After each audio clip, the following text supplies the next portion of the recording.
I told you that Victor Munoz would steal this World Cup. I told you that a big club should sign him. Yesterday, Liverpool hijacked his move to Newcastle and signed him. So he's off to Liverpool and we have to talk about it. And by the way, that's just one story, because this summer at Liverpool, it's unlike others. There is a new era, there is a new coach, there is a new signing that's gonna come. There is also departures that will break our hearts. So we have to talk about all these stories. So today I'm ranking every single one of them. The exciting news, the worrying ones, the ones that will shock you, and stay till the end of the video if you're an England fan, because I have also one or two things to talk about England's game against Croatia. So let's go. We talk about Victor Munoz, because where did this deal come from? I really think we like to piss off Newcastle, because Newcastle had negotiated for the last 5 days with Victor Munoz. They had almost agreed a deal to sign him in this summer, but Liverpool came into the deal yesterday and they signed him right away. So they had an agreement with the player and they just paid the risk clause of 40 million. By the way, I'm seeing rumors that Real Madrid have a buyback clause. They don't have a buyback clause. That only exists between the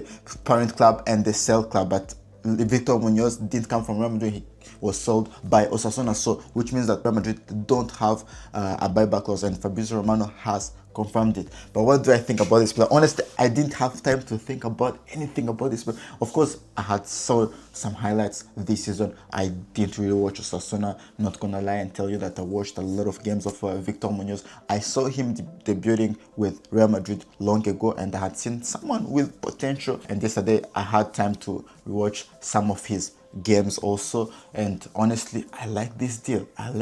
Especially in the current winger market. I really think Victor Munoz is a player that honestly corresponds to what we need. Iraola need wide players in his system to make it work, and a player that is versatile, a player that can play left wing, can play right wing, a player that is rapid, a player that also works hard off the ball, a player that has had 12 goal involvement in a team that just was fighting for relegation whole season. I really think it's a great move. It's maybe not wow, because we're not talking about Diomandé, a player that we're gonna talk in a few minutes, but I really think Victor Munoz for 40 million euros in this current market, I really think it's a great deal. And it's also a great deal because, again, it was a hijack move to Newcastle. Newcastle fans, what do you think in the comments? If there is Newcastle fans, I want to hear your thoughts in the comments. The other player that we're rumored to, a player that is extremely close to joining Liverpool, for me, I've said it since last year, I really think Liverpool will go for him. This is a Liverpool type of player. I'm talking about Diomandé. By the way, what a match he's had against Ecuador. Diomandé is simply incredible. He is the second best 1v1 player. Really, there is maybe Lamine Yamal, but is there a better dribbler than Diomandé? I don't think so. Really, if Liverpool can pull this off, for me, this will be a wow. What worries me about Diomandé is simply the fee. The fee is too high for a player who's just put one great season, but the potential is there. That's the thing. The potential is crazy with Diomandé. That's why I think that even at 100 million in this current winger market, I think you've got to do it. You've got to do it, because we're talking about a player that is extremely physical, a player that will fit in the Premier League, a player that has dribbling numbers that are just out of this world, a player that wants to take his man, a player that is rapid, a player that can play on both wings. Honestly, you have to sign him, especially in a system of Anthony Iraola, where wingers are really the key part of his system, So what about Barcola, another winger that we've been highly ranked, and I think it's a player again that we need in the zones that we need. Barcola, if you know me well, you know that I rate Barcola, but I don't rate him highly as everyone speaks about him. I don't think he's the next French star. I think he's a good player. I think it's a player that can do great things coming on off the bench. I'm still not convinced about him, for example, in front of the goal. I still think there is a lot in his game that he can improve, but I honestly think, again, if you get Barcola out of PSG, be a great move, especially that we're not talking of a huge fee as, for example, Diomandé. We're talking about a fee close to 70-80 million.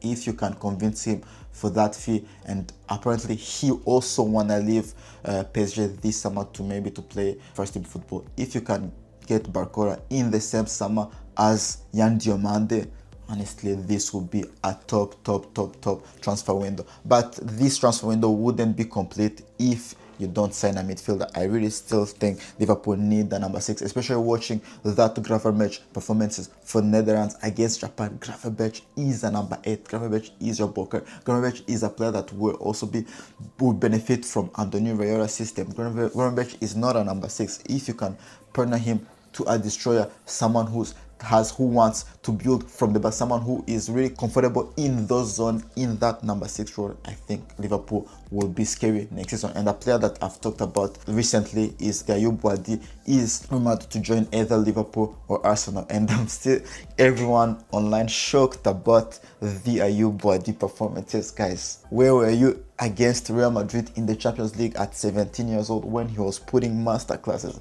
This is not new to me. Bouaddi is a top talent. Bouaddi is, for example, for me, I think he's the most promising number 6 in the world. Bouaddi is incredible, and I think with his physicality, he can really fit in the Premier League. He's so mature of his age. We're talking about a player that is 18 years old.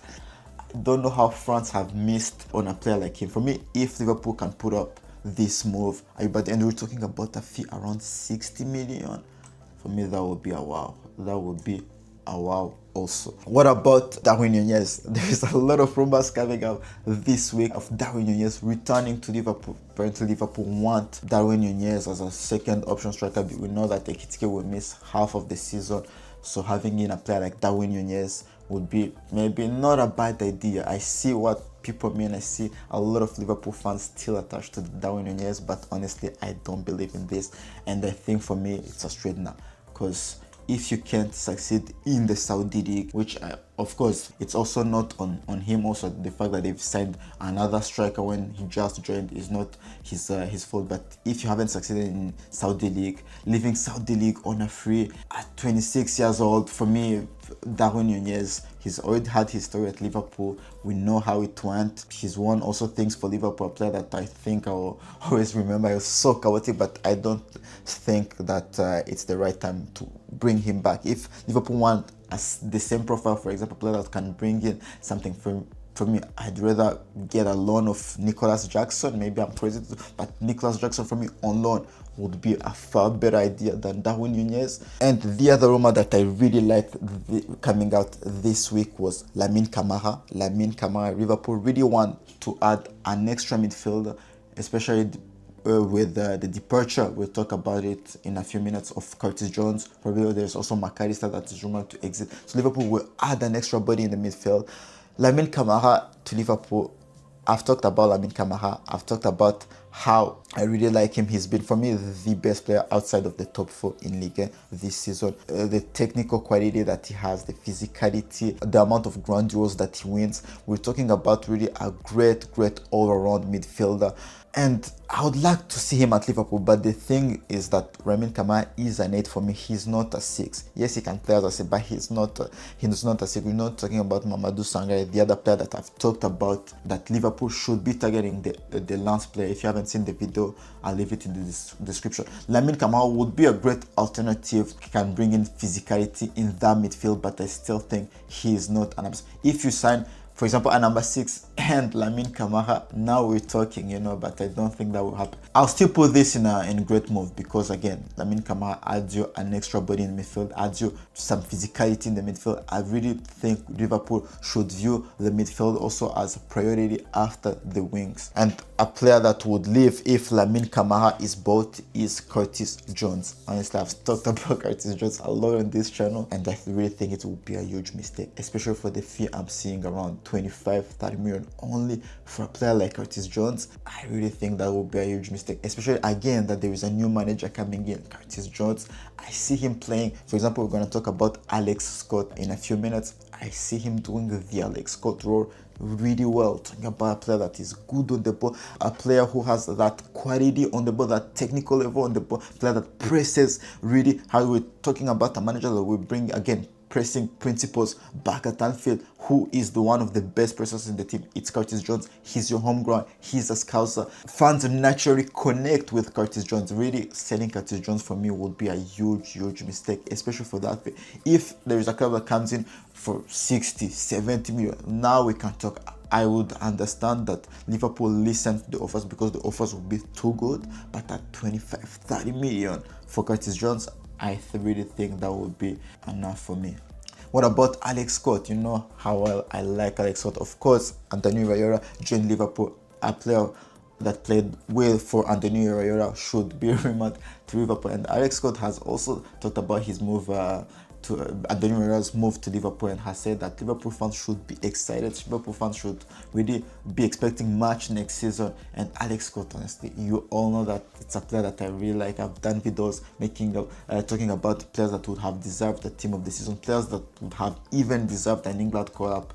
Alex Scott is one of them. Really like the lad, really like the profile also. This is a player that honestly should be playing alongside Pedri in that Barcelona team, should be playing alongside Vitinha, João Neves in that PSG team. He's really good, and I'm hearing a fee around 70 million for me, which I think it's not that much compared to the fees I'm hearing about. For example, Elliot Anderson, 120, 130 million.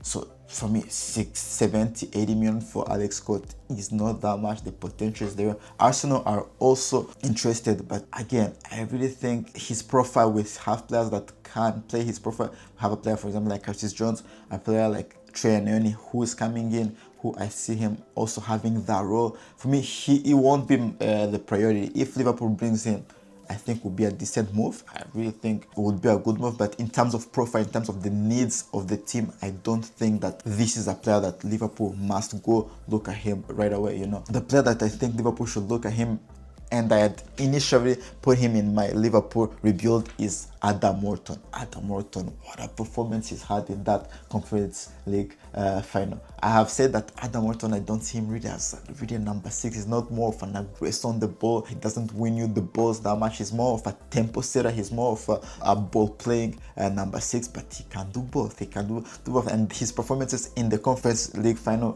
proved me that, honestly, Adam Morton, what a talent he is. He's so unlucky that he's not at the World Cup. He's so unlucky that he's not in America, because he was so close. I think the other midfield that Thomas Tuchel would have took could have been Adam Morton. He's so good. Honestly, this is also, I think if you can pull Adam Morton deal, I think this will be a wow. I really think it will be a wow. He's a different profile to, for example, Bouaddi that we've put in wow, but I really think as a tempo setter, someone who will find those line breaking passes, someone who build from the back, and we know how important it is again in that Antonio Iraola system. I think that would be a wow, especially if you can negotiate him for a few less than 100 million euros, because what I've heard in the recent few months is that Adam Morton had a gentleman agreement in his contract. I don't know if it's still the case, but if you can get him for really less than 100 million, again, you've got one of the best midfielders for me in the Premier League. A player that wants to leave, apparently, from what I've heard in the news, is Cody Gakpo. Cody Gakpo would want out. I don't know how true those rumors are. I don't know if it's really the case, because I think there is Tottenham that's interested. There is Aston Villa also that I've seen that will be interested in him leaving. I know that a lot of Liverpool fans aren't fan of Cody Gakpo, but honestly, especially with the injury of Ikitike, Cody Gakpo is a player that I would keep. Cody Gakpo is a useful player. Yes, maybe not on the wing, but in those central roles, I really think Cody Gakpo can still play a part at Liverpool. But if a team comes in with a great fee, let's say Tottenham comes in with 60 million, 50 million, then you gotta listen for me. And Liverpool would also have much money to also bring in wingers who fit more in the playing style of Antonio Iraola. So for me, I think it would be a great move if a team comes in with a decent fee. And let's talk about Antonio Iraola, because I didn't have time to talk about him in the review that I made. It's exciting. It's a new era. I've talked about how I love what Antonio Iraola does, how his teams are the most hardworking. Bournemouth last season was the most hardworking team. This season before, they were the most hardworking teams. Talking about a manager that will bring back pressing principles at Anfield, and honestly, I think we've lacked that. I really think that.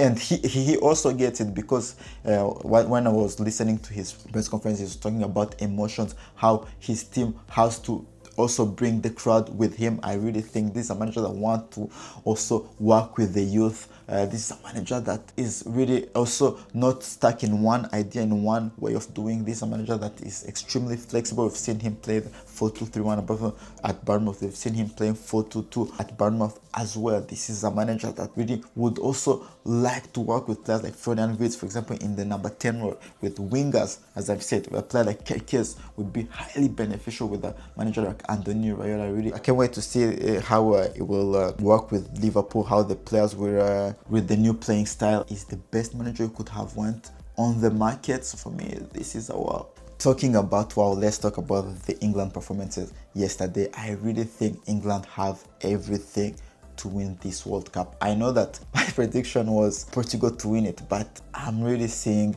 England now, because there is the symbolic thing that it's gonna be 60 years this year. There is also the fact that we're playing in a sort of English territory in the USA, but it's also the team that they have.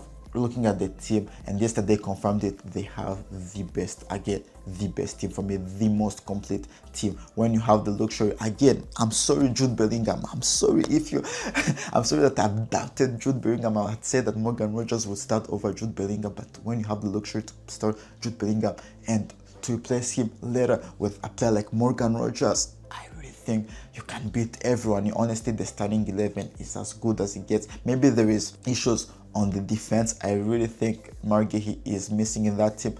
I think Thomas Tuchel's the only mistake he's made is not take maybe a player like Maguire, but Konsa has had a great season. He's been honestly one of the best Aston Villa players, so I get it. I also get it. But I can talk about the performances, the midfield, Declan Rice, Elliot Anderson. I've talked about the whole season how it's important to have a midfield that's the midfield that wins you trophies, and you've got a player in Declan Rice who's at his best. He's in his prime. Honestly, one of the best players in the world right now. You've partnered him against Elliot Anderson that I've talked about here. For me, he is one of the best midfielders in the Premier League. Even though his team finished 17th, I really think he's up there. And then you have players like Noni Madueke on the wing, who really played that great game. People were adapting Noni Madueke. Why did Thomas Tuchel get here? Why didn't he call a player like Cooper? But that's the reason. I really think Thomas Tuchel really made the right choices everywhere. He didn't take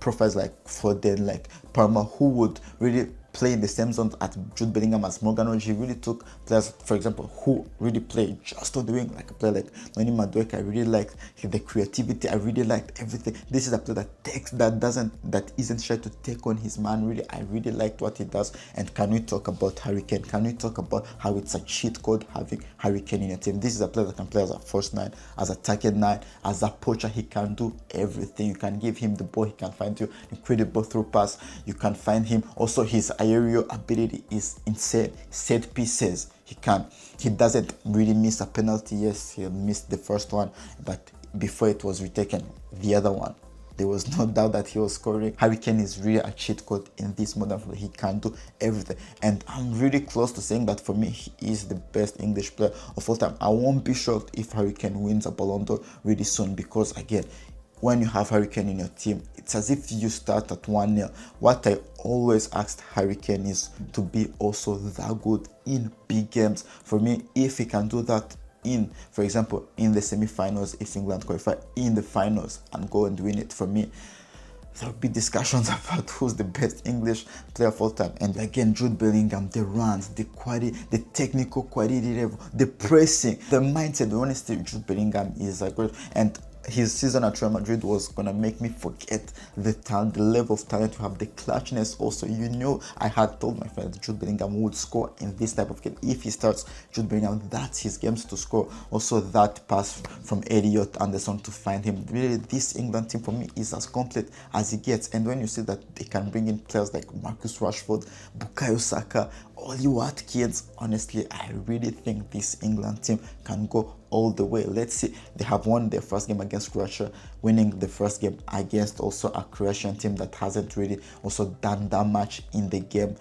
is not really the only thing I can take away and say that they will win it. Let's see what they will do in the next game, but I really think they are going to win it. So let me know your thoughts in the comments, guys. What do you think about the recent Liverpool transfer rumors? What do you think about the England performances? And if you enjoyed this video, let me know in the comments, and I'll see you in the next one. Ciao, ciao.